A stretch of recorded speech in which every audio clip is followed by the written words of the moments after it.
Hello student, I am Gaurav Kaushal, physics faculty at Aakash institute Kota.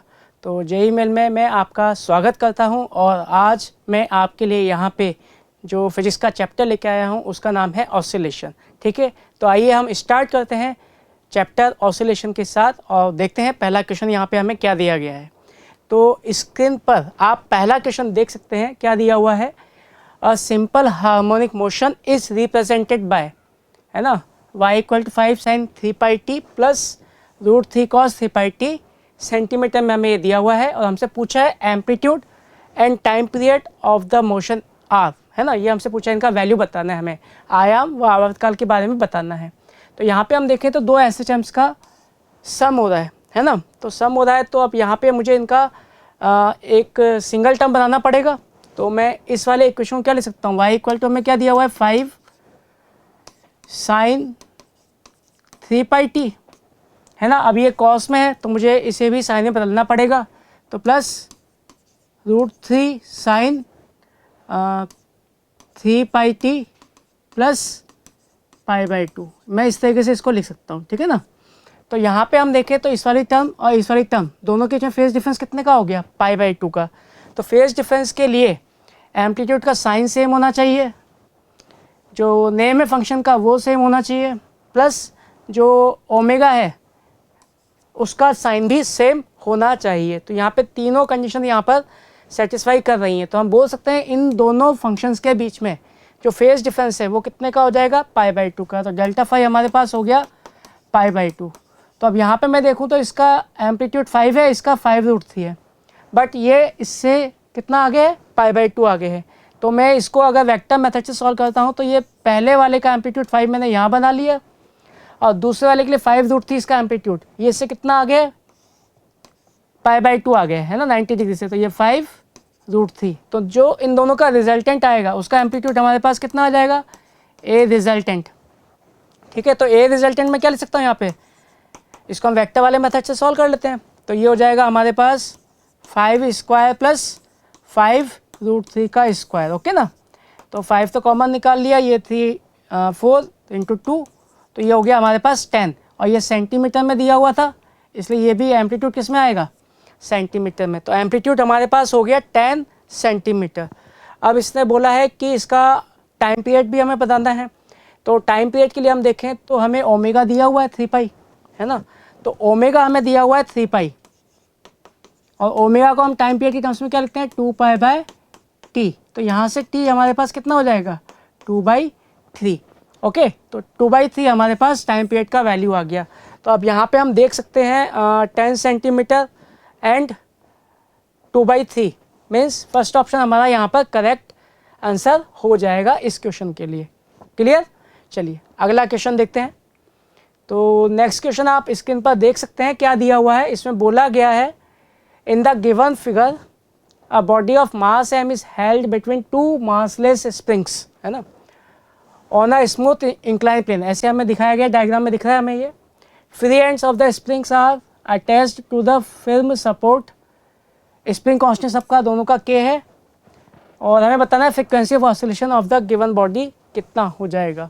तो अब मैं यहाँ पे अगर इसको देखूँ तो यहाँ पे हम देखें तो ये दोनों स्प्रिंग को हम पैरेलल कॉम्बिनेशन जैसा अज्यूम कर सकते हैं, है ना, क्योंकि इस ब्लॉक पे नेट फोर्स अगर डिस्प्लेस करेंगे तो दोनों स्प्रिंग्स के फोर्सेस के सम के इक्वल हो जाएगा स्प्रिंग की वजह से। तो अगर फोर्सेस का सम करना पड़ रहा है तो वो पैरेलल कॉम्बिनेशन में काउंट होता है। तो पैरेलल कॉम्बिनेशन में काउंट हो रहा है तो यहाँ पे जो k इक्वलेंट लिखा जाएगा वो मैं लिख सकता हूँ k1 + k2, बट दोनों क्या है, इक्वल हैं। तो k + k मीन्स कितना हो जाएगा, 2k के इक्वल, ओके ना। तो ये k इक्वलेंट आ गया हमारे पास इन दोनों स्प्रिंग्स के कॉम्बिनेशन का। और इंक्लाइन पे रखोगे तो वहाँ पे आपकी ग्रेविटी का एक कांस्टेंट फोर्स लग रहा होगा। तो टाइम पीरियड जो होता है स्प्रिंग का वो कांस्टेंट फोर्सेस पर डिपेंड नहीं करता है, तो हम उसको कंसिडर नहीं कर रहे हैं, है ना। तो टाइम पीरियड अब क्या लिखते थे हम, 2π/m/k। तो k इक्वलेंट यहाँ पे लिखा जाएगा तो टाइम पीरियड हो जाएगा 2π/m/2k के इक्वल। बट हमसे पूछा क्या है, हमसे पूछा है फ्रीक्वेंसी ऑफ ऑसिलेशन, है ना। तो फ्रीक्वेंसी क्या हो जाएगा हमारे पास, टाइम पीरियड की टर्म्स में 1/f हम लिख सकते हैं फ्रीक्वेंसी को। तो फ्रीक्वेंसी हो जाएगा हमारे पास 1/2π√2k/m। So this will be our answer for this question. तो ऑप्शन अगर हम यहाँ देखें तो फर्स्ट ऑप्शन यहाँ पे हमारा मैच हो रहा है, तो फर्स्ट ऑप्शन यहाँ पे हमारा करेक्ट आंसर हो जाएगा। ओके ठीक है, चलिए अगला क्वेश्चन देखते हैं अब क्या दिया हुआ है। तो नेक्स्ट क्वेश्चन यहाँ पे हम स्क्रीन पर देख सकते हैं। यहाँ बोला गया है two particles A and B of equal masses, दोनों का मास सेम है, are suspended from two massless springs, है ना, और उनका स्प्रिंग कांस्टेंट भी हमें दिया गया है, मासेस इक्वल है ना दोनों ब्लॉक्स के। फिर मैक्सिमम वेलोसिटी ड्यूरिंग ऑसिलेशन, ये भी इक्वल दिया हुआ है, दोनों का मैक्सिमम वेलोसिटी जब वो एसएचएम कर रहे हैं तो वो हमें इक्वल दिया हुआ है। तो रेशियो बताना है किसका, एम्पलीट्यूड का ऑफ ए एंड बी। ठीक है, तो मासेस इक्वल है, मैक्सिमम वेलोसिटीज इक्वल है, बट K1 K2 डिफरेंट है। तो देखते हैं यहाँ पर हम एम्पलीट्यूड का रेशियो कैसे निकलेगा। ठीक है, तो यहाँ पे हम देखें तो वी मैक्सिमम क्या लिखते थे, वी मैक्सिमम लिखते थे ए इंटू ओमेगा। ओके, और ओमेगा हमारे पास क्या हो जाएगा, अंडर रूट के बाई एम। ओके, तो यहाँ बोला है वी मैक्सिमम दोनों के लिए सेम है, तो V maximum 1 equal to V maximum 2। तो मैं लिख सकता हूँ यहाँ से A1 root K1 by M, क्योंकि मास तो सेम है, equal to A2 root K2 by M, है ना, ये दूसरे वाले के लिए। तो यहाँ पे मास तो कैंसिल हो गया, तो यहाँ से A1 बाई A2 हमारे पास कितना आ जाएगा, under root K2 by K1 के इक्वल, मतलब ये एम्पलीट्यूड का रेशियो आ गया दोनों पार्टिकल्स के लिए। तो देखते हैं कौन सा ऑप्शन हमारा करेक्ट है। तो यहाँ से हम देखें तो फर्स्ट ऑप्शन हमारा यहाँ पर करेक्ट हो जाएगा इस क्वेश्चन के लिए। ठीक है, चलिए अब अगला क्वेश्चन देखते हैं, अगला क्वेश्चन क्या दिया हुआ है हमें। तो नेक्स्ट क्वेश्चन यहाँ आप देख सकते हैं स्क्रीन पर, इसमें बोला गया है two light identical springs of spring constant K are attached horizontally at the two ends of a uniform horizontal rod AB of length L and mass M, है ना, रॉड का मास M है, rod is pivoted at centre, centre पे pivot किया हुआ है उसको, and can rotate freely in horizontal plane, है ना, हॉरिजॉन्टल प्लेन में ये फ्रीली मूव कर सकता है। The other ends of the two springs are fixed to the rigid supports as shown the figure, और हमें बताना है अगर इसको जेंटली पुश किया गया है थोड़ा सा बाय स्मॉल एंगल, है ना, बहुत छोटा एंगल है, और रिलीज कर दिया है, तो फ्रीक्वेंसी ऑफ रिजल्टिंग ऑसिलेशन कितना होगा ये हमें बताना है। तो देखते हैं कैसे करना है इस क्वेश्चन को। तो यहाँ पे हम देखें तो हमने इस वाली रॉड को ऐसे रखा था, इसको थोड़ा सा हमने किसी एंगल से डिस्प्लेस कर दिया, तो ये मान लो छोटा सा एंगल थीटा, ये बहुत छोटा है ना, तो यहाँ पे ये लेंथ कितना कंप्रेस हो गया होगा, ये इसको रेडियस मान सकते हैं L/2, तो ये हो जाएगा L/2 into theta. Arc length हम क्या लिखते हैं, एंगल इंटू रेडियस, तो स्प्रिंग इतना कंप्रेस हो गया, तो ये स्प्रिंग इस पर इधर फोर्स लगाएगी Fs, ऐसी ये वाली स्प्रिंग भी इधर कितना कंप्रेस हो चुकी होगी, L/2 इंटू थीटा, तो ये वाली स्प्रिंग लगाएगी इधर फोर्स Fs। तो यहाँ पे अब जैसे ही हमने इसको डिस्प्लेस किया इस डायरेक्शन में, तो क्लॉकवाइज को मैं पॉजिटिव मान लेता हूँ और एंटी क्लॉकवाइज को नेगेटिव मान लेता हूँ। तो इस डायरेक्शन में मैंने अल्फ़ा मान लिया इसका, क्लॉकवाइज डायरेक्शन में अल्फ़ा। तो टॉर्क लिखे हम हिंज पॉइंट के अबाउट, तो टॉर्क क्या हो जाएगा हिंज पॉइंट के अबाउट, Fs का इधर, तो ये अपोजिट डायरेक्शन में दे रहा है टॉर्क, कैसा दे रहा है, यू घुमाना चाह रहा है एंटी क्लॉकवाइज, तो Fs into perpendicular distance, angle बहुत छोटा है तो परपेंडिकुलर डिस्टेंस में L/2 ही रख सकता हूँ। तो L/2 ऐसी इस वाले केस में भी ये भी किधर घुमाने की कोशिश कर रहा है, क्लॉकवाइज एंटी क्लॉकवाइज, तो ये भी नेगेटिव आएगा, तो minus Fs into L/2। Net torque हम क्या लिखते हैं, आई अबाउट हिंज इंटू एल्फा। ठीक है, तो ये हो जाएगा, ये Fs इंटू L/2 था, तो ये दोनों सम हो गए, तो ये बचेगा हमारे पास माइनस Fs इंटू एल, और आई हम क्या लिखते हैं रॉड के लिए, सेंटर से पास होने वाली एक्सिस के अबाउट ml²/12 इंटू एल्फा, और Fs का वैल्यू कितना हो जाएगा माइनस kx, तो k और x कितना हो गया जो कंप्रेशन है, कंप्रेशन कितना हुआ स्प्रिंग में L/2 थीटा दोनों के लिए, तो L/2 into theta into L equal to ml²/12 into alpha.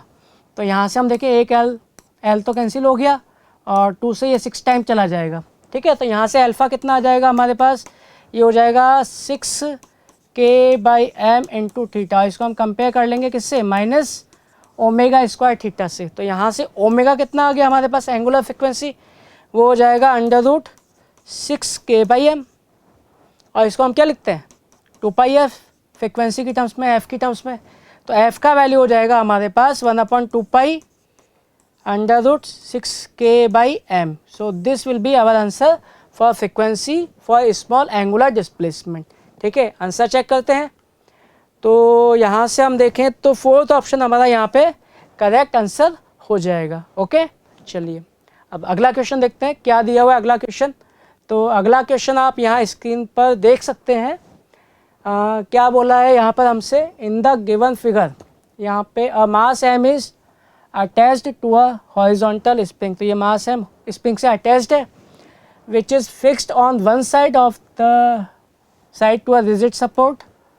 The spring constant of the spring is K, mass oscillation on the frictionless surface, कोई फ्रिक्शन नहीं है यहाँ पर, विथ टाइम पीरियड टी। तो इसका इनिशियली टाइम पीरियड टी था जब केवल कैपिटल एम मास यहाँ पे रखा हुआ है, एंड एम्पलीट्यूड ए।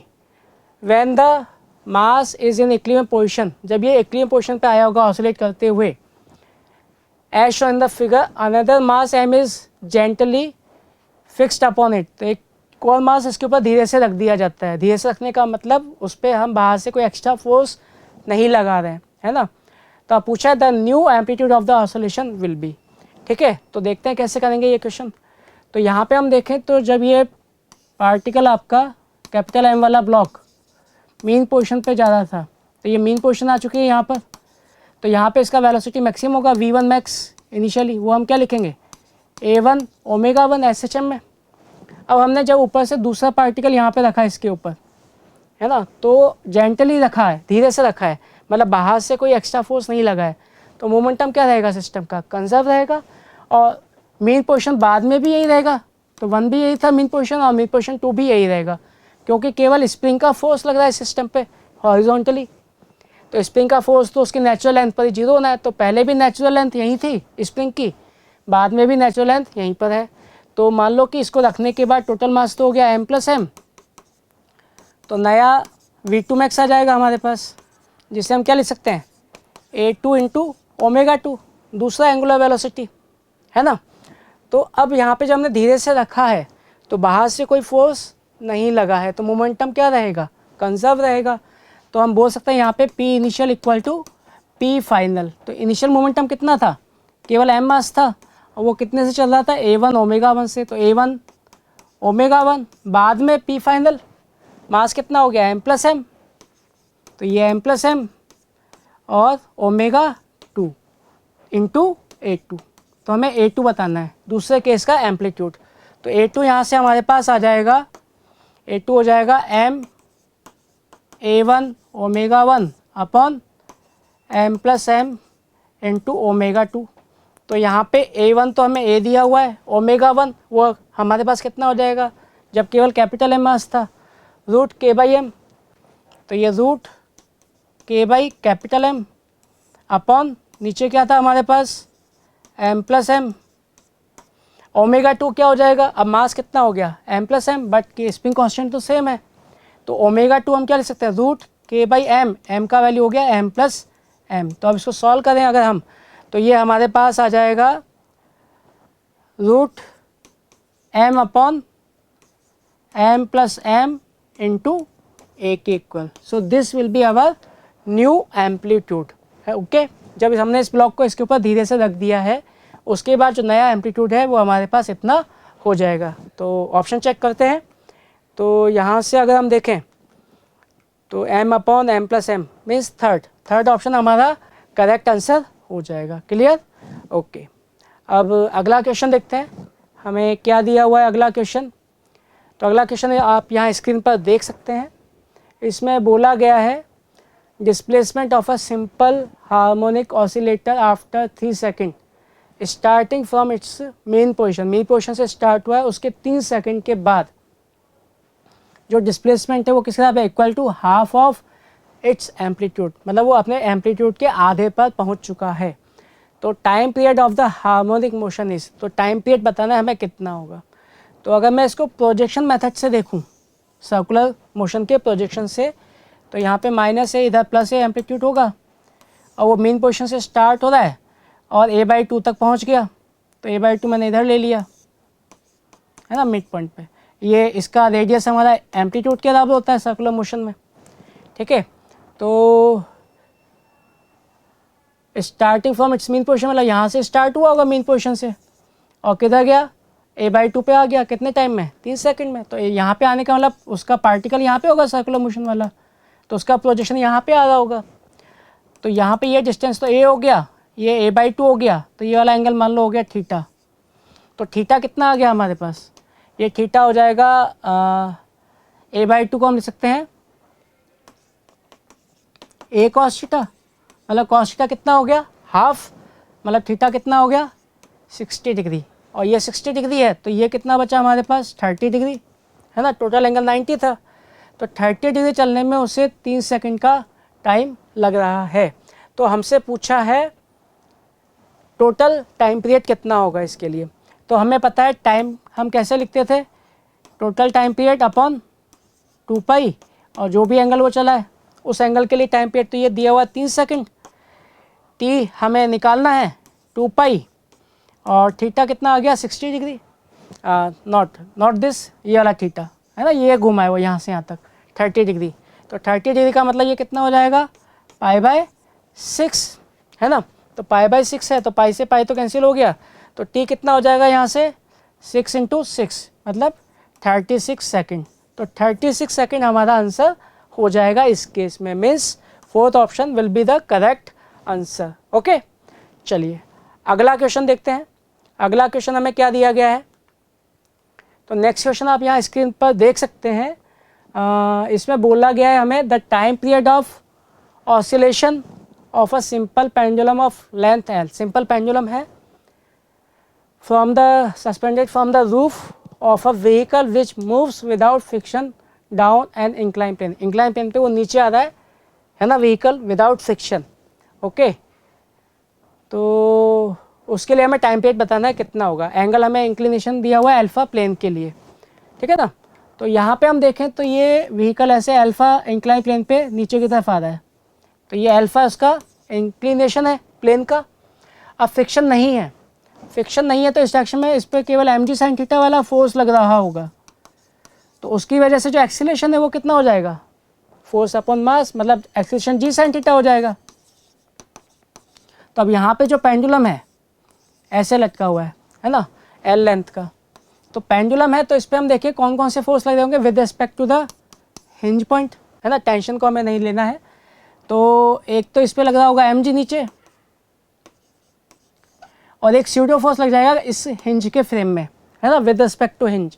तो ये हिंज भी यहाँ g sin थीटा से ज़्यादा था, तो स्यूडो फोर्स इसके अपोजिट, तो वो कितना लग गया mg sin थीटा, ये हमारे पास स्यूडो फोर्स हो गया हिंज के फ्रेम में। तो अब mg के यहाँ पे हम देखें तो दो कंपोनेंट होंगे, एक इंक्लाइन के परपेंडिकुलर, इंक्लाइन के अलोंग। तो ये वाला एंगल हमारे पास अगर थीटा था, थीटा यहाँ पे अल्फ़ा ही है ना, थीटा यहाँ पे अल्फ़ा के इक्वल है, तो ये अल्फ़ा, ये 90 में अल्फ़ा, तो ये अल्फ़ा, तो ये हो जाएगा mg cos अल्फ़ा, ये हो जाएगा mg sin अल्फ़ा, और अल्फ़ा और थीटा बराबर हैं, तो ये वाला कंपोनेंट और ये कंपोनेंट क्या हो गए, कैंसिल। तो ये हमारा इफेक्टिव फोर्स बचा, तो इफेक्टिव फोर्स को ही हम लिख देते हैं mg इफेक्टिव। तो अगर मैं यहाँ से देखूँ तो g इफेक्टिव हो जाएगा हमारे पास g cos अल्फ़ा के इक्वल, ठीक है ना। और सिंपल पेंडुलम के लिए जो टाइम पीरियड लिखा जाता है वो होता है 2π/L/g इफेक्टिव। तो g इफेक्टिव हम कितना निकाल चुके हैं, g cos अल्फ़ा के इक्वल, वो वैल्यू यहाँ पुट कर देते हैं। तो 2π/L/g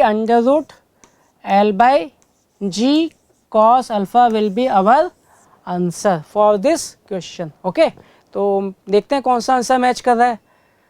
2π/L/g cos अल्फ़ा, मतलब फर्स्ट ऑप्शन ही हमारा यहाँ पर मैच हो गया है। ओके ना, बाकी ऑप्शन तो यहाँ पे मैच नहीं हो रहे हैं, so first will be our correct answer. चलिए तो अब अगला क्वेश्चन देखते हैं, नेक्स्ट क्वेश्चन क्या दिया हुआ है हमें।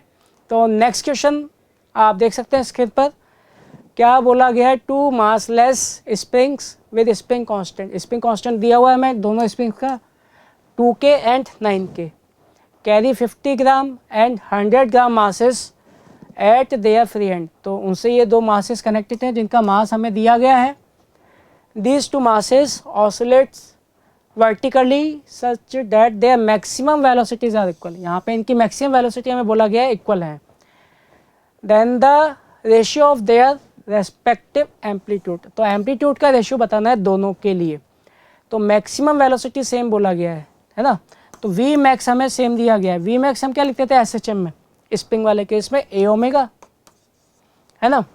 तो ओमेगा ओमेगा हम क्या लिखते थे, अंडर रूट के बाई एम, ये हमारे पास ओमेगा का वैल्यू होता है। तो अब यहाँ पे हम देखें तो वी मैक्स दोनों के लिए सेम बोला गया है ना। मतलब पहले वाले के लिए A one root K one by M one equal to हो जाएगा A two root K two by M two. तो हमसे पूछा A one by A two, है ना, एम्पलीट्यूड का रेशियो।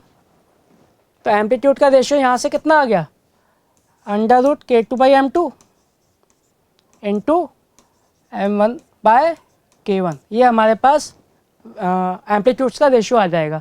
बस अब यहाँ पे वैल्यूज पुट कर देनी है हमें। तो के टू कितना है 9K, M1 कितना है 50 ग्राम, और M2 कितना है 100 ग्राम, K1 कितना है 2K।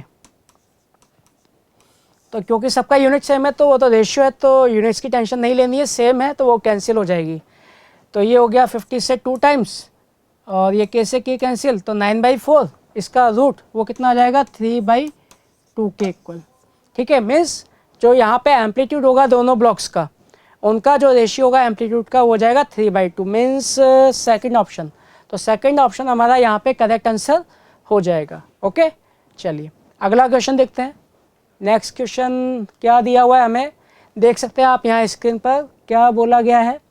A particle is making simple harmonic motion, simple harmonic motion SHM कर रहा है along x axis if at a distance x1 and x2, दो डिस्टेंस दे रखिए फ्रॉम मीन पोजीशन, है ना। तो वेलोसिटीज ऑफ द पार्टिकल हमें दे दिया कितना v1 एंड v2। ओके, तो टाइम पीरियड बताना है इसका ऑसिलेशन का कितना हो जाएगा। तो आपको स्पीड दिया हुआ है, टाइम पीरियड पूछा है, और पोजीशंस आपको दी गई है मीन पोजीशन से। तो इन सब में अगर हम देखें तो हमारे पास एक फॉर्मूला है ना, जिसमें फ्रिक्वेंसी भी आएगी मतलब टाइम पीरियड आएगा। तो उस फॉर्मूले का यूज़ करके हम इसको सॉल्व कर सकते हैं। तो क्या था वो फॉर्मूला, वो फॉर्मूला था हमारे पास v equal to omega under root A square minus x square. ठीक है, वेलोसिटी आ गया, ओमेगा में टाइम पीरियड आ जाएगा, और x यहाँ पे मेन पोजीशन से डिस्प्लेसमेंट था, और a यहाँ पे एम्पलीट्यूड है जो सेम ही रहना है। ठीक है, तो पहले वाले केस में v1 दिया हुआ है, v1 स्क्वायर, है ना, और ओमेगा हो जाएगा हमारे पास 2π/t टाइम पीरियड की टर्म्स में। तो इसका स्क्वायर कर दिया हमने, तो 4π² स्क्वायर इंटू ए स्क्वायर माइनस x1 स्क्वायर, क्योंकि वो x1 वाली पोजीशन पर स्पीड v1 था। तो इसको थोड़ा सिंप्लीफाई करेंगे तो ये हो जाएगा v1 square T square equal to 4π² A square minus 4π² x1 square के इक्वल। ऐसे सिमिलरली x2 वाली पोजीशन पे जब लिखेंगे तो वो हो जाएगा v2 स्क्वायर, और टाइम पीरियड तो सेम रहना है, इक्वल टू एम्पलीट्यूड भी सेम रहना है, तो 4π² ए स्क्वायर सेम ही आएगा माइनस 4π² x2 स्क्वायर। ठीक है, ये दूसरे केस में इक्वेशन हो गई, ये फर्स्ट ये सेकंड। अब मैं इन दोनों से ये ए स्क्वायर वाली टर्म को एलिमिनेट कर देता हूँ, क्योंकि मुझसे एम्पलीट्यूड नहीं पूछा है, मुझसे टाइम पीरियड पूछा है, मतलब मुझे ये टी निकालना है। तो मैं फर्स्ट में से सेकंड को क्या कर दूँ, माइनस, तो फर्स्ट माइनस सेकंड, तो v1 square minus v2 square, तो v1 square minus v2 square, और टाइम तो बाहर आ गया टी स्क्वायर। इधर ये टर्म तो कैंसिल हो जाएंगे आपस में, और ये बचेगा ये माइनस, और ये माइनस माइनस प्लस हो जाएगा। तो 4π² तो कॉमन आ गया, ये प्लस हो गया था, तो x2 square minus x1 square.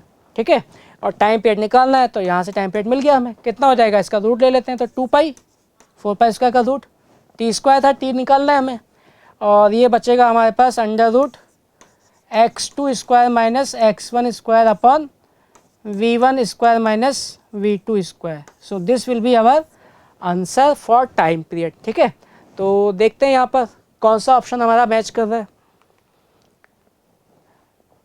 यहाँ तो प्लस आ गया, इसमें ही प्लस आ गया, इसमें ही प्लस आ रहा है, इन दोनों में माइनस आ रहा है ना।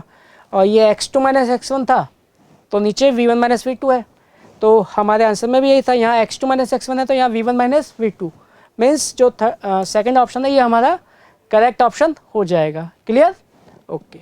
चलिए अगला क्वेश्चन देखते हैं।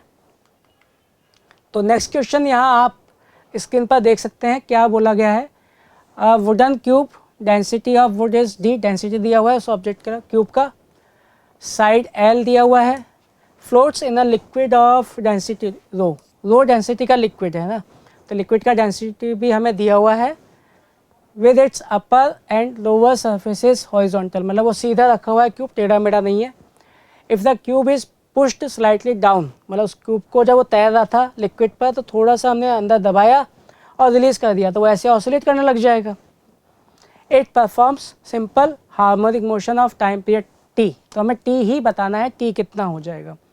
ओके ना, तो देखें हम सिचुएशन क्या है हमारे पास, ये लिक्विड के अंदर हमने एक क्यूब को रख दिया है, तो इक्विलिब्रियम से मान लो मैंने इसको थोड़ा और डिस्प्लेस कर दिया एक्स नीचे, तो ये जो एक्स्ट्रा डिस्प्लेस किया है इसने इतना वाटर लिक्विड जो होगा वो इसने इतना एक्स्ट्रा लिक्विड डिस्प्लेस कर दिया होगा, तो ये एक्स्ट्रा लिक्विड इस पर इक्विलिब्रियम के बाद इतना ही फोर्स लगा होगा बाइंड फोर्स ऊपर की तरफ एक्स्ट्रा में, क्योंकि इससे पहले तो बैलेंस था, तो इतना फोर्स एक्स्ट्रा ऊपर लग गया एफ एक्स्ट्रा, है ना। तो ये जो एक्स्ट्रा फोर्स है यही इसको ऑसिलेट करवा रहा होगा। तो जब हमने इसको एक्स नीचे दबाया है और इसका बेस एरिया कितना हो जाएगा एल स्क्वायर, क्योंकि साइड लेंथ एल दिया हुआ है क्यूब का।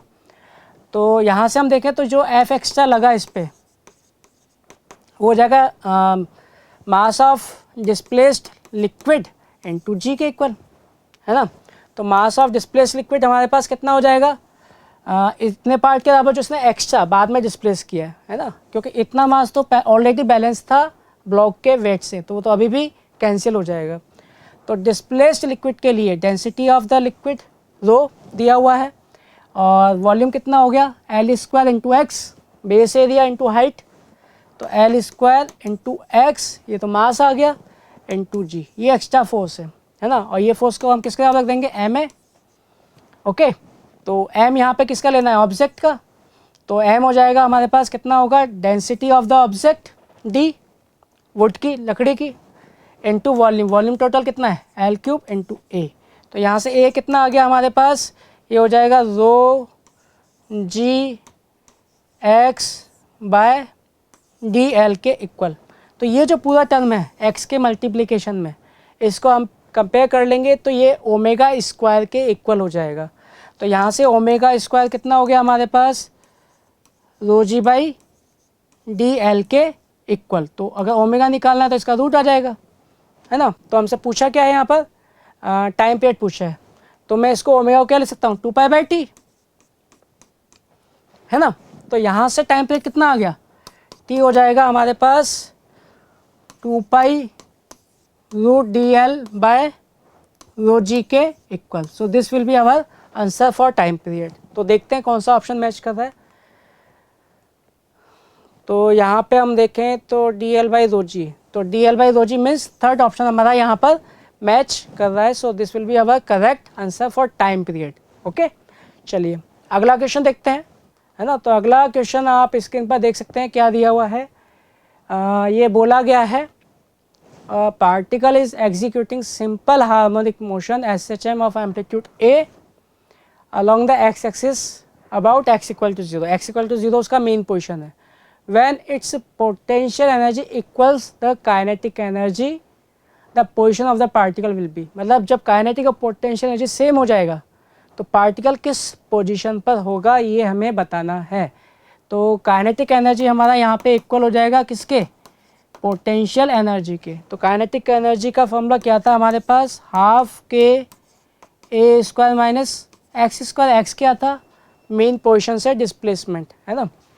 ऐसे पोटेंशियल एनर्जी हो जाएगा हाफ के एक्स स्क्वायर, तो हाफ के तो यहाँ कैंसिल हो गया दोनों बराबर हैं, तो ये आ जाएगा a square minus x square equal to x square, या मैं इसको लिख सकता हूँ 2x square equal to a square, या यहाँ से आ जाएगा x equal to plus minus a by root 2। मतलब जब पार्टिकल मेन पोजीशन से दोनों साइड में प्लस साइड पे या माइनस साइड पे अगर ए बाई रूट 2 डिस्टेंस पर है तो उस इंस्टेंट पर काइनेटिक और पोटेंशियल एनर्जी दोनों क्या हो जाएंगे सेम हो जाएंगे।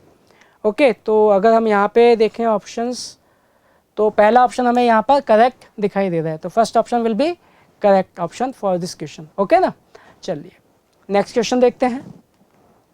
तो नेक्स्ट क्वेश्चन आप देख सकते हैं स्क्रीन पर क्या बोला गया है हमें, 2 waves executing simple harmonic motions travelling in the same direction, है ना, with same amplitude and frequency, frequency भी सेम है, are superimposed the resultant amplitude is equal to the √3 times of amplitude of individual motion. मतलब किस दोनों का amplitude same है तो उनका जो रिजल्टेंट एम्पलीट्यूड है वो √3 टाइम्स हो जाता है। तो उनके बीच में कुछ फेज डिफरेंस रहा होगा, मान लिया फेज डिफरेंस फाई है और एम्पलीट्यूड दोनों का ए है, तो जो रिजल्टेंट एम्पलीट्यूड है वो हमारा कितना टाइम्स हो जाएगा, √3 ए टाइम्स।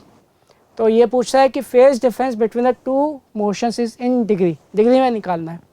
तो रिजल्टेंट एम्पलीट्यूड इस केस में हम कैसे लिखते थे, a resultant equal to A1 square, तो वो भी ए है, A2 स्क्वायर वो भी ए है, प्लस 2√A1A2, 2A1A2, तो ए इंटू कॉस थीटा का रूट। तो ये हमारे पास √3A था, दोनों साइड स्क्वायर कर लिया तो ये हो जाएगा 3A स्क्वायर और ये हो जाएगा 2A square plus 2A square cos theta. तो यहाँ तो ए स्क्वायर तो कैंसिल हो गया, 3 - 2, ये कितना हो जाएगा 1/2। तो कॉस थीटा आ गया हमारे पास 1/2। 1/2 का मतलब थीटा शुड बी 60 डिग्री, मतलब थीटा अगर 60 डिग्री है तो जो एम्पलीट्यूड है वो किसी एक वेव के एम्पलीट्यूड का √3 टाइम्स हो जाएगा। और हमसे ये थीटा ही पूछा है ना, फेज डिफरेंस, तो डिग्री में भी पूछा है तो डिग्री में ही आ गया हमारे पास 60 degree answer. So answer will be 60 for this question. Okay, so आज के लिए जेईई मेल में फिजिक्स में बस इतना ही। अभी आप वेट कीजिए, केमिस्ट्री में कपिल सर हाइड्रोकार्बन टॉपिक के साथ आपके सामने प्रेजेंट होंगे और कुछ अच्छे क्वेश्चंस वहाँ पे आपके साथ डिस्कशन करेंगे। Okay, thank you. Hello dear students, आज का हमारा जेईई मेल का टॉपिक है हाइड्रोकार्बन। अभी गौरव सर आपको करा कर गए होंगे जेईई मेल का ऑसिलेशंस का। अभी हम स्टार्ट कर रहे हैं अपना केमिस्ट्री का जेईई मेल और चैप्टर है हाइड्रोकार्बन। बहुत इंपॉर्टेंट चैप्टर है, यानी कि आप मानकर चलिए क्लास 11th में से ऑर्गेनिक में 2 चैप्टर्स हैं, एक है जनरल ऑर्गेनिक केमिस्ट्री जो हमने लास्ट टाइम कवर किया था और एक है हाइड्रोकार्बन। इन दोनों को मिलाकर अभी तक जो लास्ट ईयर का ट्रेंड था, जब 30 सवाल आया करते थे, तब इन 2 चैप्टर्स में से 5 सवाल आ जाया करते थे। तो अभी भी कम से कम अगर नंबर ऑफ क्वेश्चंस कम हो गए हैं, 25 हो गए हैं, तो मानकर चलिए 4 सवाल तो मिनिमम होंगे ही होंगे इन 2 चैप्टर्स में से, और इस चैप्टर में से 1 या 2 सवाल पक्के हैं। फर्स्ट क्वेश्चन से स्टार्ट करते हैं। क्वेश्चन नंबर 1 है, the main product of the following reaction is. तो एक अल्कोहल टाइप का हमें दिया हुआ है मॉलिक्यूल और उसको हमने कॉन्सेंट्रेट सल्फ्यूरिक एसिड से रिएक्शन करवाया है। तो ऐसी कंडीशंस में क्या करना होता है, जब भी कभी किसी अल्कोहल को कॉन्सेंट्रेट सल्फ्यूरिक एसिड में रिएक्शन करवाते हैं तो या तो एल्कीन बनता है या फिर ईथर बनता है। फिलहाल यहाँ पर चारों के चारों ऑप्शंस हैं वो एल्कीन की तरफ जा रहे हैं और टेम्परेचर कंडीशन कुछ दी नहीं है, तो जनरली इन सब कंडीशंस के अंदर हमें एल्कीन ही बनाना होता है। अगर टेम्परेचर कंडीशंस दे रखी हैं, 413 केल्विन करके दिया हुआ है, तो फिर आप उन कंडीशंस के अंदर बनाएंगे ईथर। फिलहाल है एल्कीन का सवाल, तो देखते हैं। हमें दिया हुआ है रिएक्टेंट एक बेंजीन है C6H5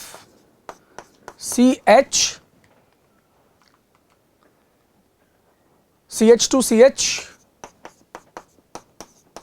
OH CH3 twice CH3 twice, ये क्वेश्चन है। तो रिएक्शन का जो मैकेनिज्म है वो क्या है, सबसे पहले H+ अटैक करता है इस O के ऊपर, O के लोन पेयर्स के ऊपर, हाइड्रोनियम आयन इंटरमीडिएट बनता है, फिर वो लीव करता है क्योंकि ऑक्सीजन के ऊपर पॉजिटिव चार्ज आ गया, अच्छा लीविंग ग्रुप बन गया, फिर वो लीव करेगा।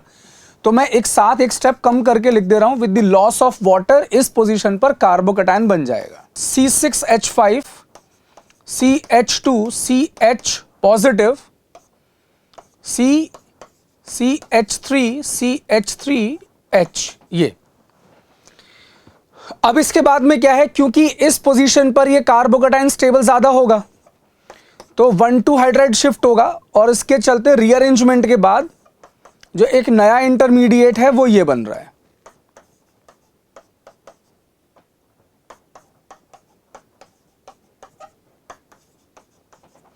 ये बन गया है एक और इंटरमीडिएट। अब इसके बाद एक ही पॉसिबिलिटी है कि यहां से ये हाइड्रोजन निकलेगा टू फॉर्म दी एल्कीन। तो अब जो प्रोडक्ट है वो बन रहा है C6H5 CH double bond CH whole twice, ये वाला बन रहा है मोस्ट स्टेबल एल्कीन। तो अब जो इस क्वेश्चन का आंसर होना चाहिए वो होना चाहिए option 2। Okay, so the correct answer for this question is option 2। Next question देखते हैं। ये है the major product of the following reaction is, तो इलेक्ट्रोफिलिक एरोमेटिक सब्स्टिट्यूशन का रिएक्शन है जिसमें AlCl3 डाल दिया गया है। तो AlCl3 की वजह से क्या होता है कि ये जो Cl है ये AlCl3 ले लेगा, क्योंकि Cl है यहां पर electron pair donor Lewis base और AlCl3 है ल्यूइस एसिड। तो सबसे पहले एसिड बेस रिएक्शन होगा और जनरेशन ऑफ कार्बोकैटायन होगा। तो इसकी वजह से जो पहला इंटरमीडिएट बनने जा रहा है वो है ये OCH3 1 2 3 4।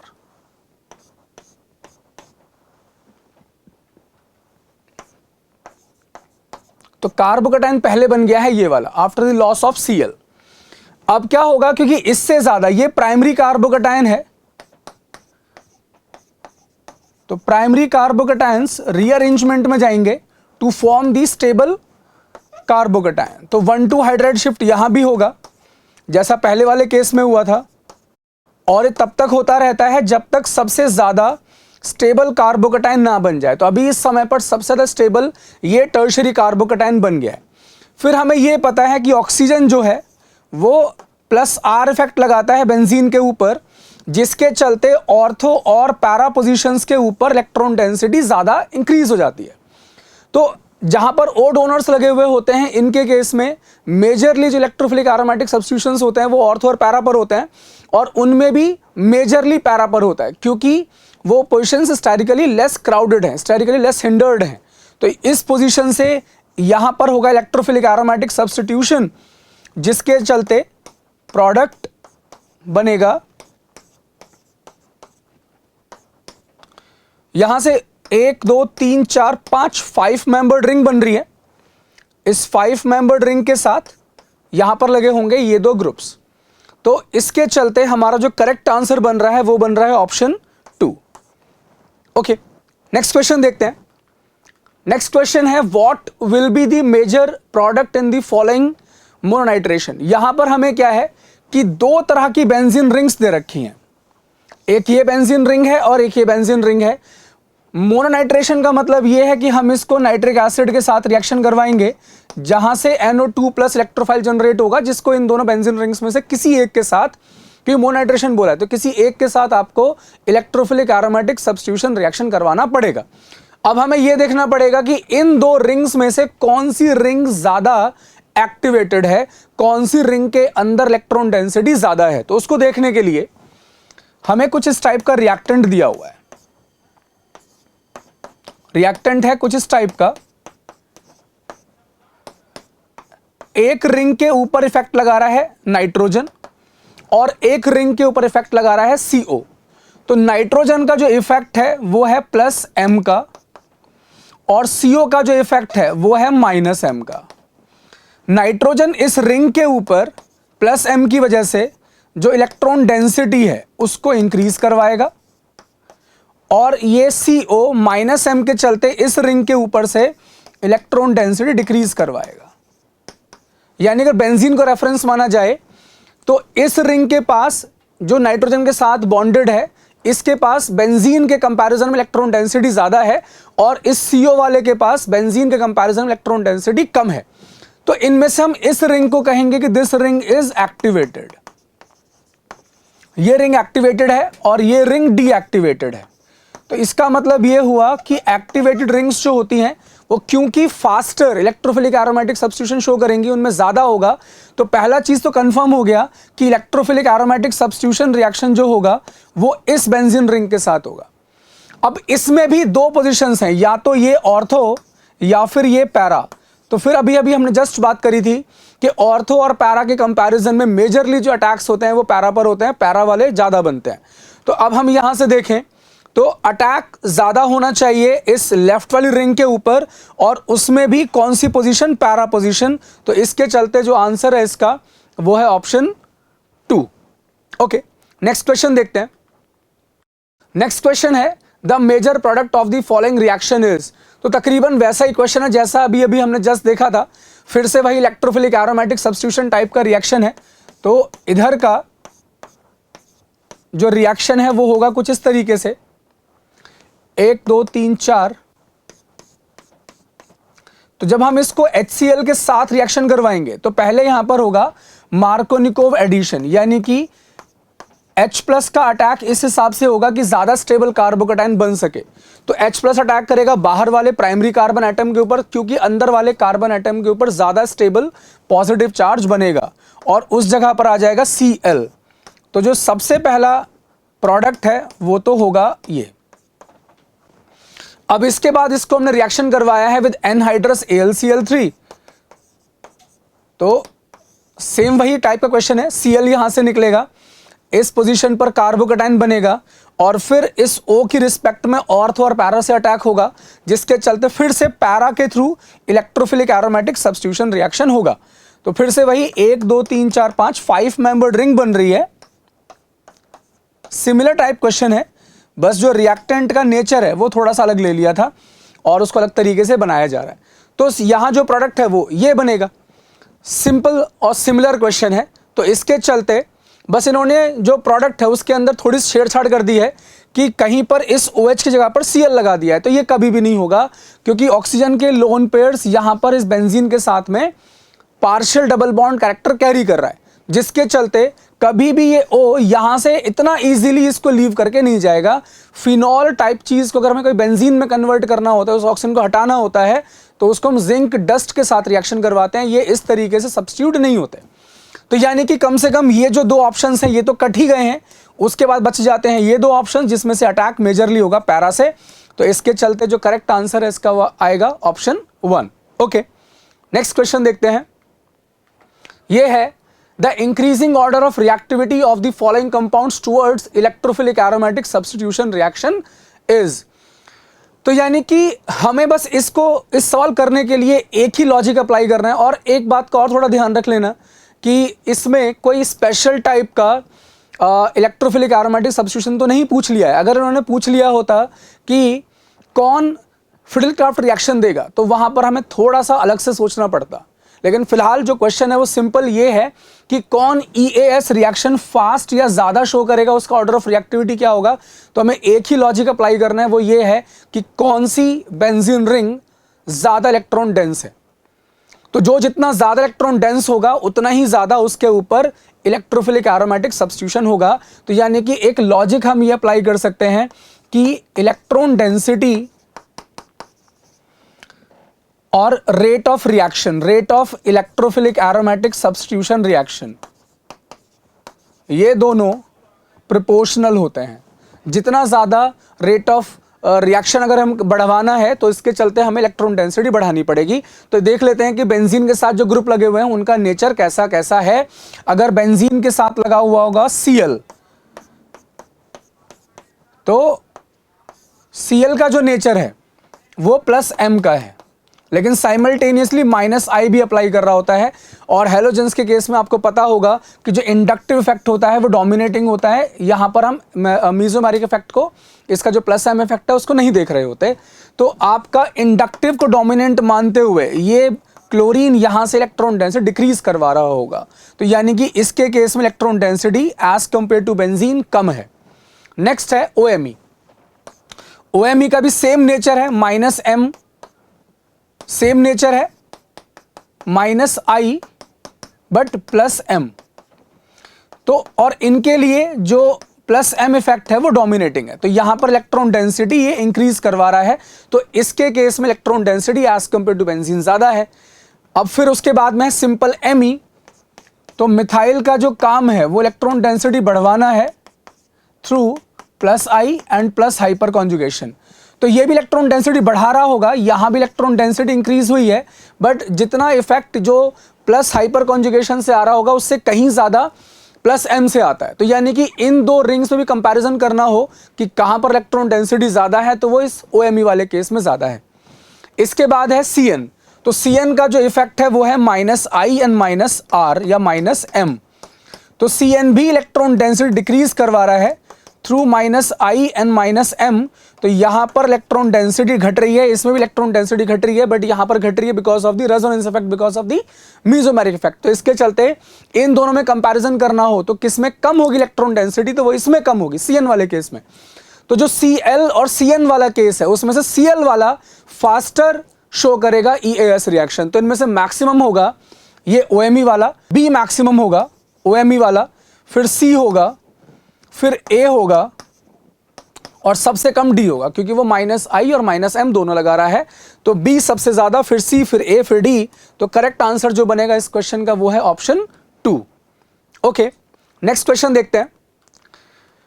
ये है फिर से वही सिमिलर टाइप ऑफ क्वेश्चन है। एक तरीके से ये समझाना चाहते हैं हम कि ऑलमोस्ट एक जैसे ही क्वेश्चंस आ रहे हैं। अगर आपको एक का मैकेनिज्म बहुत अच्छे समझ में आ गया तो फिर आप ऑलमोस्ट सारे क्वेश्चंस कर सकते हो। बहुत ज़्यादा वैरायटी नहीं है, वैरायटी भी है लेकिन मतलब ऐसा नहीं है कि बहुत अलग अलग टाइप से चीज़ें पूछी जाती हैं, ऑलमोस्ट सिंगल टाइप की चीज़ ही पूछी जाती है।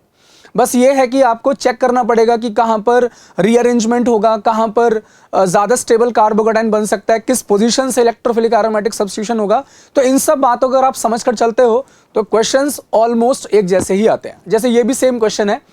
अब यहाँ पर देखा जाए तो AlCl3 का काम है यहाँ से क्लोरीन को लेकर जाना और इसी पोजीशन पर नया कार्बोकेटाइन बन जाएगा। अब इसके चलते इस पोजीशन से ये जो मिथाइल के पैरा में है, इस पोजीशन से जो कि लेस क्राउडेड है और जो कि लेस हिंडर्ड है, यहां से इधर से हो जाएगा इलेक्ट्रोफिलिक एरोमेटिक सब्स्टिट्यूशन रिएक्शन। कोई रीअरेंजमेंट नहीं होगा इसके केस में, क्योंकि ऑलरेडी वो सेकेंडरी टाइप का कार्बोकेटाइन बना हुआ है, 5 हाइपर कॉन्जुगेशन उसके साथ लगे हुए हैं। तो कितने मेंबर्ड रिंग बनेगी? 1 2 3 4 5 6 मेंबर्ड रिंग बनेगी, जहां पर इस पोजीशन पर ऑक्सीजन होना चाहिए। और ठीक है, तो यही वाला आंसर है जहां पर ये वाला मिथाइल एडिशनल इन्होंने यहां पर दिखाया हुआ है। तो स्ट्रेट फॉरवर्ड नॉर्मल सा क्वेश्चन है, सिंपल। जहां पर Cl है वहां से उसको निकालिए, कार्बोकेटाइन बनाइए, लेस हिंडर्ड पोजीशन से इलेक्ट्रोफिलिक एरोमेटिक सब्स्टिट्यूशन करवाइए, नॉर्मल रिंग जो बन रही है वो बन जाएगी। तो बहुत सिंपल नॉर्मल सा क्वेश्चन ऑप्शन 1 जो है वो इसका आंसर है। नेक्स्ट क्वेश्चन देखते हैं। बढ़िया सवाल है। इन दी फॉलोइंग स्क्यू कन्फर्मेशन, ये जो दे रखी है हमें वो कोई स्क्यू कन्फर्मेशन ऑफ इथेन है, जिसमें हमें निकालना है H प्राइम और H डबल प्राइम के बीच का डायहेड्रल एंगल। तो H प्राइम है यहां पर जो फ्रंट में कार्बन एटम है उसके ऊपर, और H डबल प्राइम है वो हाइड्रोजन जो कि पीछे वाले जो कि इस कार्बन एटम के पीछे वाला कार्बन एटम है उस पर लगा हुआ है। तो इसके लिए एक बहुत सिंपल सा लॉजिक है कि जब ये फुल्ली एक्लिप्स्ड कन्फर्मेशन में होगा, जब ये इस तरीके से रहा होगा, यहां H prime H double prime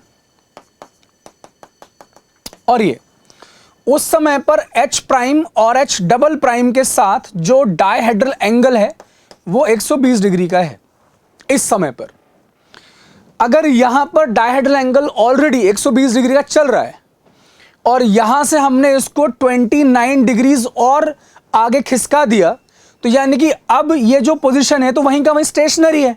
हमने इसको 29 डिग्रीज आगे पहुंचाया है, तो इसका मतलब यहां से भी जो शिफ्टिंग होगी वो 29 डिग्रीज की होगी। तो अब जो नया डायहेड्रल एंगल है वो पहले 120 था ही सही, इसमें 29 डिग्रीज और ऐड करना पड़ेगा। तो नया जो डायहेड्रल एंगल है वो आ रखा है 149 डिग्री। बहुत सिंपल सा क्वेश्चन है लेकिन थोड़ा सा स्टीरियोकेमिस्ट्री को इन्वॉल्व करके है और अच्छा सवाल है, जिसमें हमें थोड़ा सा ये एंगल इधर और उधर देखने में तकलीफ होती है, दिक्कत आ जाती है।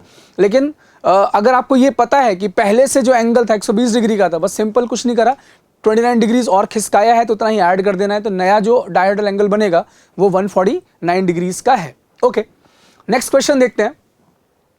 यह है कंसिडर द फॉलोइंग रिएक्शंस। तो हमें इसमें से ये बताना है कि which of these reactions are possible, इनमें से कौन कौन सी रिएक्शंस पॉसिबल हो जाएंगी।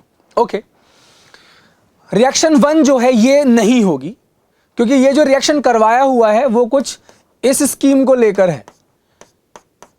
यहां Cl इसको बेंजीन के साथ रिएक्शन करवाया इन प्रेजेंस ऑफ AlCl3, तो उन्होंने ये बोला है कि बायफिनाइल रिंग बन जाएगी, जो कि पॉसिबल नहीं है, क्योंकि इस रिएक्शन करवाने के लिए समझा ये जा रहा है कि AlCl3 ने इस क्लोरीन को यहाँ से निकाल दिया होगा और ये फिनाइल कार्बोकटायन बन गया होगा।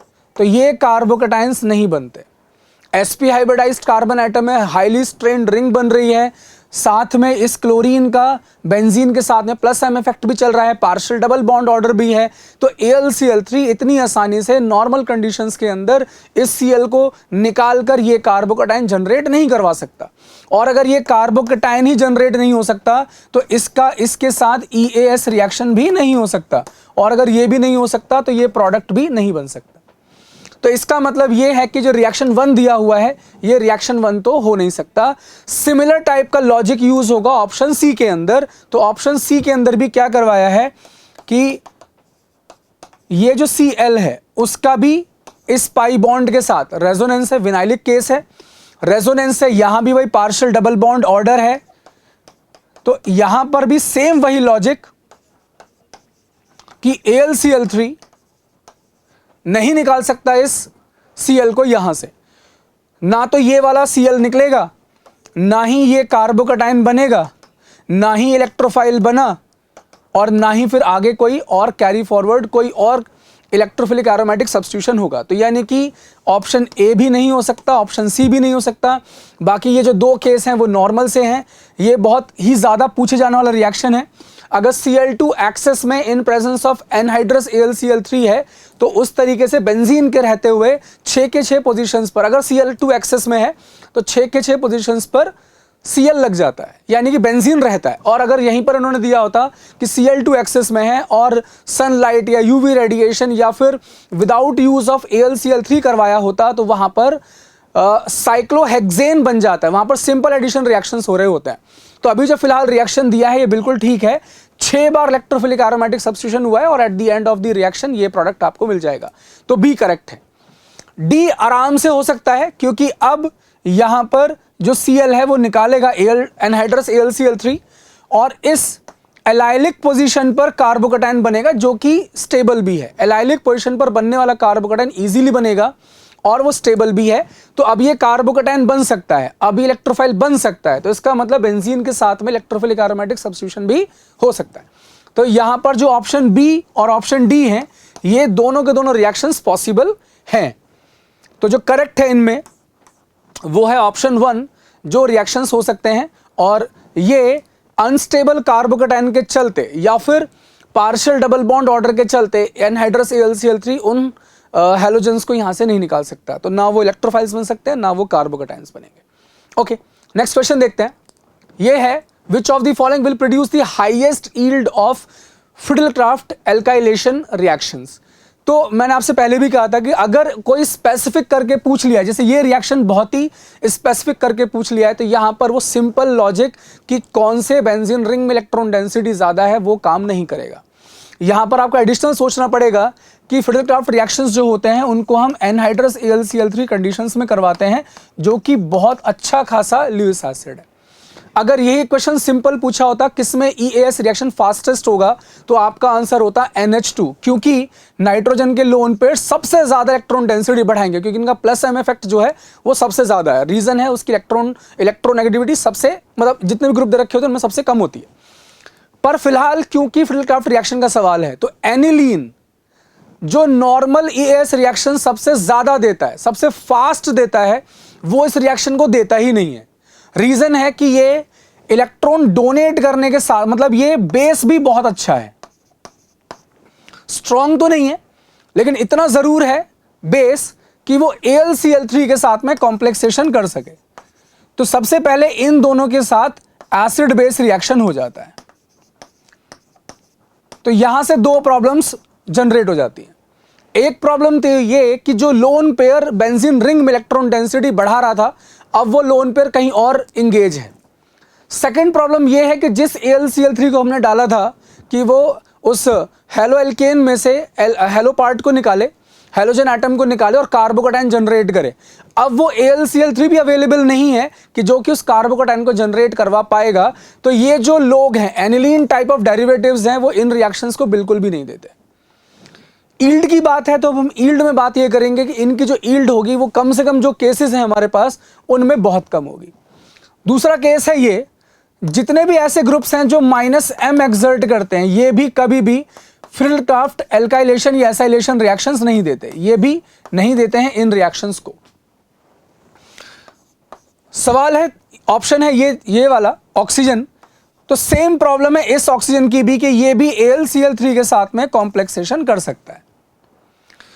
नाइट्रोजन से कम करेगा, लेकिन ईल्ड वाली जो बात है वो ठीक है कि अगर मैं इसमें और इसमें पूछूं कि ईल्ड कहां ज्यादा होगी, तो थोड़ी बहुत फिनॉल की ज्यादा होगी इससे, लेकिन रिएक्शन में जो पूछा है वो मैक्सिमम है। तो यहां पर हमें देखना पड़ेगा कि ये जो Cl जो इन सब में, मतलब नॉर्मली हम कहते हैं कि इसका -I एक्टिवेटेड है, -I ज्यादा काम कर रहा है एज कंपेयर टू रेजोनेंस, लेकिन बाकी जो दो लोग हैं वो बहुत अच्छे बेसिस भी हैं एज कंपेयर टू Cl। ये जो दो नाइट्रोजन और ऑक्सीजन है वो ज्यादा स्ट्रॉन्गर बेस है। तो यहां पर Cl क्या करेगा, AlCl3 के साथ में कॉम्प्लेक्सेशन नहीं करेगा, ये अपना नॉर्मल +M जो इफेक्ट है और -I इफेक्ट है वो लगाता रहेगा।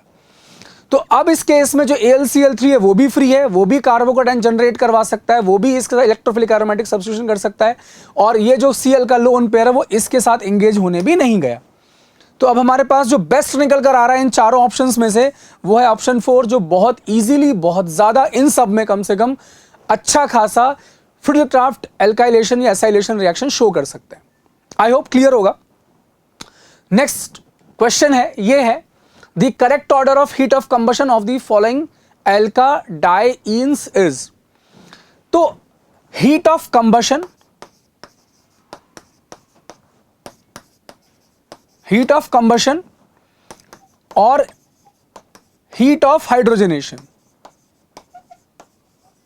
अगर इन दो चीजों को लेकर क्वेश्चन है आपका, तो सिंपल सा लॉजिक होता है कि जो एल्कीन स्टेबल कम है उनके हीट ऑफ कंबशन और उनके हीट ऑफ हाइड्रोजनेशन ज्यादा आएंगे। यानी कि stability of alkene, stability of an alkene is inversely proportional to the heat of combustion या हीट ऑफ हाइड्रोजनेशन, इन दोनों के इनवर्स होता है। अब अच्छी बात यह है कि ये जो तीनों के तीनों केस हैं ये equal number of hyper conjugation carry कर रहे हैं।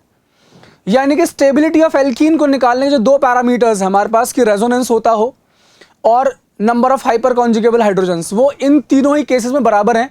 तीनों ही पाई बॉन्ड्स रेजोनेंस में, तीनों के पास ही 6 हाइपर कॉन्जुगेबल हाइड्रोजन्स हैं। तो अब इसके अलावा जो तीसरा फैक्टर और देखना पड़ सकता है वो है सिस और ट्रांस। ट्रांस वाले जो एल्कीन्स होते हैं वो कंपैरेटिवली सिस वालों से ज्यादा स्टेबल होते हैं। ये कोई ट्रांस एल्कीन है, ये सिस वाले एल्कीन से ज्यादा स्टेबल होगा। अगर दो एल्कीन्स के पास equal number of hyper conjugable hydrogens हैं, तो आप अगर स्टेबिलिटी चेक करना चाहते हो, अगर सारे फैक्टर्स सेम हो गए हैं, तो अब जो लास्ट में फैक्टर रह जाता है वो है सिस और ट्रांस का। तो अब जो ट्रांस वाले एल्कीन्स है, बिकॉज ऑफ कि ये जो दो बल्की ग्रुप्स हैं वो ऑपोजिट साइड में लगे हुए हैं, यहां पर दोनों ही बल्की ग्रुप सेम साइड में लगे हुए हैं, तो because of the steric crowding ये वाला जो एल्कीन है वो स्टेबल कम है। तो यानी कि हम इन दोनों में से निकाल रहे होते कि किसका हीट ऑफ कंबशन या किसका हीट ऑफ हाइड्रोजनेशन ज्यादा आएगा, तो वो ज्यादा आएगा सिस एल्कीन का। तो अब हमें यही लॉजिक अप्लाई करना है। इसमें देखा जाए तो जो ए है इसमें ये एल्कीन भी ट्रांस है और ये एल्कीन भी ट्रांस है। इसमें ये वाला एल्कीन तो ट्रांस है बट ये वाला एल्कीन सिस है, और इसमें ये दोनों के दोनों जो एल्कीन्स हैं वो सिस हैं। तो जिसमें दोनों ही एल्कीन सिस में हैं वो सबसे ज्यादा अनस्टेबल होगा और उसका हीट ऑफ कंबशन या हीट ऑफ हाइड्रोजनेशन दोनों ही ज्यादा आएंगे। तो इनमें जो सी है उसका सबसे ज्यादा होगा, फिर बी होगा और फिर ए होगा, क्योंकि ए के अंदर दोनों ही एल्कीन्स ट्रांस में है। तो सबसे ज्यादा सी, फिर बी और फिर ए। तो हमारा आंसर होगा इस केस का ऑप्शन 4। ओके, नेक्स्ट क्वेश्चन देखते हैं। The major product are in the following sequence of reaction as. तो अच्छा सवाल है जिसमें काफी सारी चीजें पूछी जा रही हैं। जैसे ये टर्मिनल एल्काइन है, इस टर्मिनल एल्काइन को पहले हमने रिएक्शन करवाया है LiNH2 के साथ। तो ये सोर्स है NH2 माइनस का, जो कि काफी स्ट्रॉन्ग बेस है। इसका काम है इस टर्मिनल हाइड्रोजन को यहां से निकाल देना। तो सबसे पहले जो इसके अंदर P बनेगा वो ये है, ये है हमारा P। अब इसको अब इसी हमने इस कॉन्जुगेट बेस को रिएक्शन करवाया है इस हेलोएल्केन के साथ। तो इधर से होगा इसके साथ इलेक्ट्रोफिलिक एरोमेटिक सब्स्टिट्यूशन। तो जो अब P बनेगा वो है CH3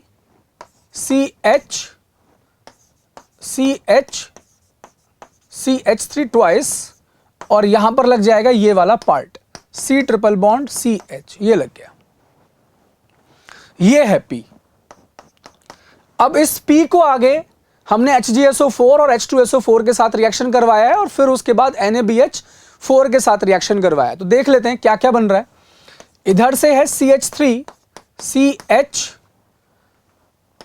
CH3 whole twice C triple bond CH। जब हम इसको HgSO4 के साथ रिएक्शन करवाएंगे in presence of dilute H2SO4, तो पहले यहां पर मार्कोनिकोव एडिशन ऑफ वाटर हो जाता है विदाउट रीअरेंजमेंट। तो H आएगा बाहर की तरफ और OH आएगा अंदर की तरफ, जो कि जनरेट करेगा एक इनॉल, और वो इनॉल अनस्टेबल होगा जो कि जनरेट करेगा आफ्टर टॉटोमेरिज्म एक कीटोन। तो मैं डायरेक्टली वो कीटोन बना देता हूं। तो वो कीटोन होगा ये CH3 होल ट्वाइस COCH3। तो ये है वो कीटोन। अब इसको आगे रिएक्शन करवाया था हमने NaBH4 के साथ। अब जब मैं इसको NaBH4 के साथ रिएक्शन करवाऊंगा तो इसका काम होता है एल्डिहाइड कीटोन्स को रिड्यूस करना टिल अल्कोहल। तो ये जो C डबल बॉन्ड O है यही यहां पर कन्वर्ट हो जाएगा अल्कोहल के अंदर। ये बन गया है CH3 होल ट्वाइस CH, और ये है CHOH CH3। इसके बाद हमने कॉन्सेंट्रेट एसिड डाल दिया। कॉन्सेंट्रेट एसिड का काम है एक अल्कोहल को एल्कीन में कन्वर्ट करना। बट अब जो एल्कीन बनेगा वो इस हिसाब से बनेगा कि जो सबसे ज्यादा स्टेबल हो। तो OH निकलेगा यहां से और हाइड्रोजन जाएगा यहां पर। हालांकि रीअरेंजमेंट हो जाएगा, और रीअरेंजमेंट होने के बाद भी जो सबसे ज्यादा स्टेबल एल्कीन बन सकता है, ओके कर लेते हैं। यहां से OH निकलेगा, इस पोजीशन पर कार्बोकेटाइन आएगा, और उसके बाद में यहां से रीअरेंजमेंट होगा। तो आफ्टर रीअरेंजमेंट जो नया इंटरमीडिएट है वो बनेगा ये C पॉजिटिव CH2CH3 ओके, ये है। अब इस कार्बोकेटाइन के बाद बीटा पोजीशन से वो हाइड्रोजन निकाला जाएगा जो सबसे ज्यादा स्टेबल एल्कीन हमें दे सके। अगर मैं यहां पर बनाता हूं एल्कीन, इस हाइड्रोजन को निकालकर, तो यहां पर हाइपर कॉन्जुगेशंस आएंगे, 3 यहां से, 1 यहां से और 3 यहां, 7 हाइपर कॉन्जुगेशंस आ रहे हैं। और अगर मैं इस पोजीशन पर डबल बॉन्ड लेकर आ जाता हूं तो इसके पास हाइपर कॉन्जुगेशंस 3 यहां से, 3 यहां से, 2 यहां से और 3 यहां से। तो जाहिर सी बात है इस तरफ से नंबर ऑफ हाइपर कॉन्जुगेशन ज्यादा मिल रहे हैं, तो वो एल्कीन भी ज्यादा स्टेबल बन रहा है।